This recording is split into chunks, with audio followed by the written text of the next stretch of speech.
Hello students. Surveying के इस lecture में आज हम बात करते हैं सर्वेक्षण के मूलभूत सिद्धांत। ठीक है, principle of surveying, basic principle of surveying की बात करते हैं। कल पहला लेक्चर में हमने पढ़ा था सर्वेइंग क्या होती है, क्यों हमें उसे ज़रूरत पड़ती है। कल हमने पढ़ा था, दूसरे लेक्चर में पढ़ा है हमने कि सर्वेइंग के क्लासिफिकेशन कैसे आधार पर किया गया है, और आज हम उसकी प्रिंसिपल पढ़ते हैं। ठीक है, जो ये टॉपिक मैं पढ़ा रहा हूँ ये बहुत ज़्यादा इम्पोर्टेंट है।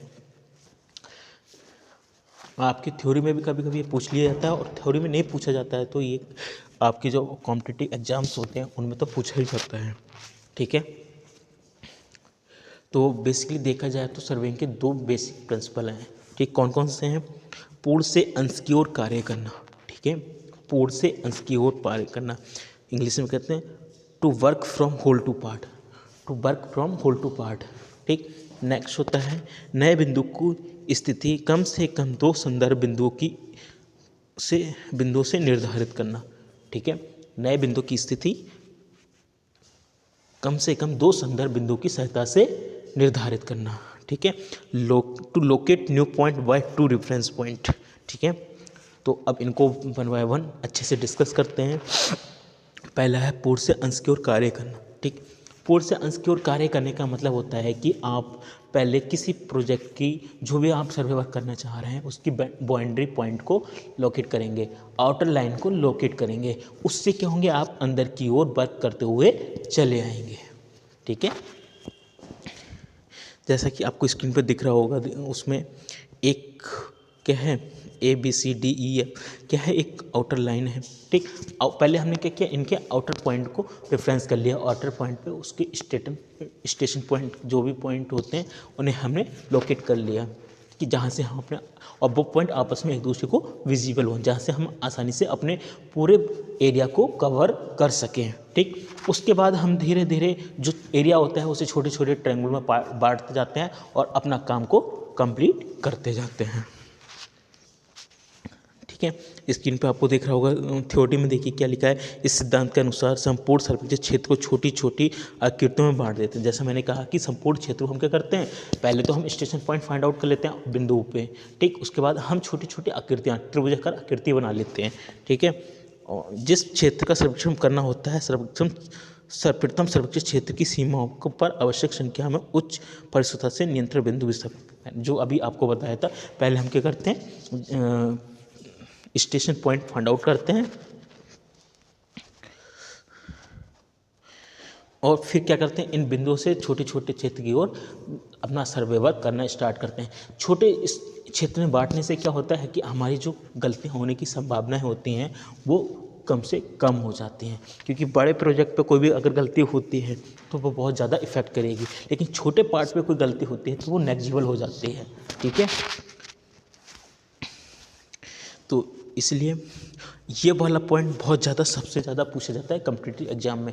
ठीक है, इसको कई तरीके से पूछ देगा, पॉइंट रख देगा कि सर्वेइंग का निम्न में से सर्वेइंग का कौन सा सिद्धांत है। ऑप्शन होंगे पूर्ण से अंश की ओर, अंश से पूर्ण की ओर, मतलब इस तरीके से दो तीन पॉइंट घुमा के रख देगा और आप कंफ्यूज हो जाओ कि कौन सा होता है। तो कौन सा होता है, पूर्ण से अंश की ओर, मतलब आउटर से इनर की ओर काम किया जाएगा। नेक्स्ट पॉइंट होता है हमारा, मतलब नया प्रिंसिपल है हमारा, नए बिंदु की स्थिति कम से कम दो संदर्भ बिंदुओं की से निर्धारित करना, to locate new point by two reference point. ठीक, इस सिद्धांत के अनुसार क्या होता है कि आपको क्या होगा, एक दो पॉइंट ज्ञात होंगे। ठीक, उन दो पॉइंट की सहायता से आप क्या करेंगे, कोई तीसरा बिंदु को स्थापित करते हैं। ठीक है,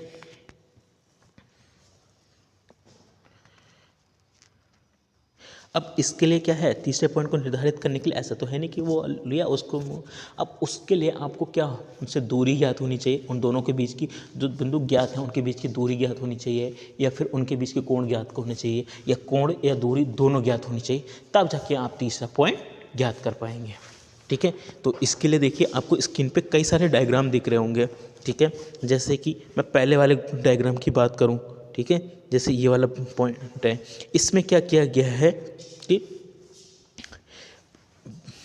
ए और बी पॉइंट ज्ञात थे, सी को मुझे लोकेट करना था। तो मैंने क्या किया, उसके लंब पे डरा दिया, ठीक, उस पर लंब डाल के ज्ञात कर लिया, ठीक।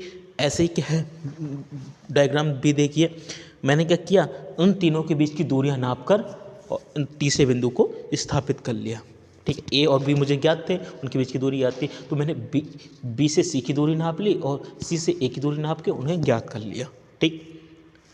अगर मैं बात करूं किसकी, थर्ड वाले डायग्राम में देखिए, आपको क्या करना हो, ए और बी की दूरी मुझे पता थी, ये वाली, ठीक, उसके बीच एंगल ए बी सी, ठीक, ये वाला एंगल भी मुझे पता था, तो मैंने क्या कर दिया, तीसरा पॉइंट लोकेट कर लिया इस हिसाब से, ठीक।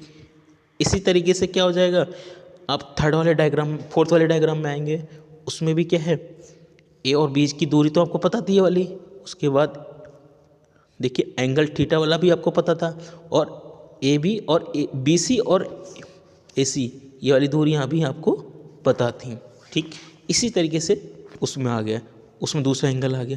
तो इस तरीके से हम क्या हैं, सारे पॉइंट को लोकेट कर, मतलब अपने पॉइंट को लोकेट कर लेंगे। तो क्या निष्कर्ष क्या निकला इस सिद्धांत का, कि आपको जब कोई पॉइंट निकालना हो तो उन दोनों बिंदुओं से उस पॉइंट की या तो दूरी ज्ञात हो या फिर एंगल और दूरी ज्ञात हो, ठीक है, तब जाके आप उस पॉइंट को लोकेट कर पाएंगे, किसके संदर्भ में, जो दो पॉइंट ज्ञात थे आपको, ठीक है।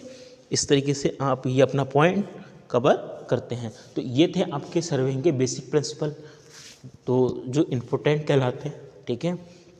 बाकी नेक्स्ट लेक्चर में नेक्स्ट टॉपिक डिस्कस करेंगे, आज के लिए इतना ही।